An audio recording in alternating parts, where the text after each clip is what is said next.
This is Mark Ronson. You probably know him as a household name, but this wasn't always the case. He started out as a small-time DJ, playing private events in New York for just $50 a night. It took him years to get a publishing deal and decades to become famous. The reality is that becoming a music producer is really hard. Less than 1 in 20 people who start the journey end up with a publishing deal. But today, I'm going to be speaking to Will Brown, a full-time music producer with a publishing deal with Sony Records. His music's taken him around the world this year, not to mention playing to international audiences on the James Corden and Graham Norton show. Today, he'll be giving you his 3 keys for success as a music producer. Let's get into it. So one thing is trust your gut. Try and cut out all the other people that are in your head, maybe a label or what my friend's going to think or what are these people going to think. Really, when you're making the record, what does this sound like to me? Do I like it? And back it. You can always change it later. You can listen the next day and you can think, okay, yeah, that is kind of not great.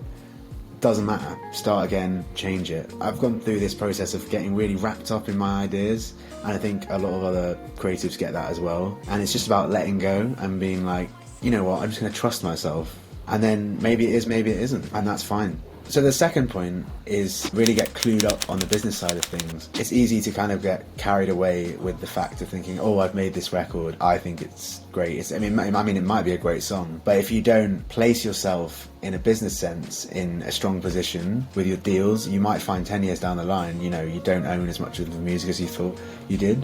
So you do have to put some time aside from making music, you know, maybe finding a good manager, a good lawyer to help you understand the kind of deals you're going to be signing. I think the third tip I would give is to really get comfortable with the fact that it is going to be uncertain at times, and you can't really do anything about that apart from put the work in, create as much as you can, and really hone your sound and hone what it is you are and what you're selling. That's all you can actually do. I think I've spent a lot of time worrying about, oh, is this song going to go out, or is this song going to do well? You cannot control that. You could put a song out that you think is going to be, you know, the hit, and it could be the one that does the worst on the album, the project, or whatever. And then you could put out something that you think is a filler, and then suddenly it can become viral overnight. You just never know, and it's a game of numbers, really. And then, you know, if you put the time in, you put the effort in, one day it will work out. If you could go back and see yourself from 5 years ago, what advice would you give to him, or what would you do differently? I would say enjoy the journey. There was times when I put so much pressure on myself because I want the music thing to go so well, that I think it actually made the creative process harder. I wasn't finding it as fun, and I think that if you just trust the journey and enjoy your life, I mean, when you're enjoying your life and the other parts of your life, you don't need to stress out so much about it. Everyone has their own path. Some people break when they're 18, 16, some people don't make it till they're 30, and that's fine.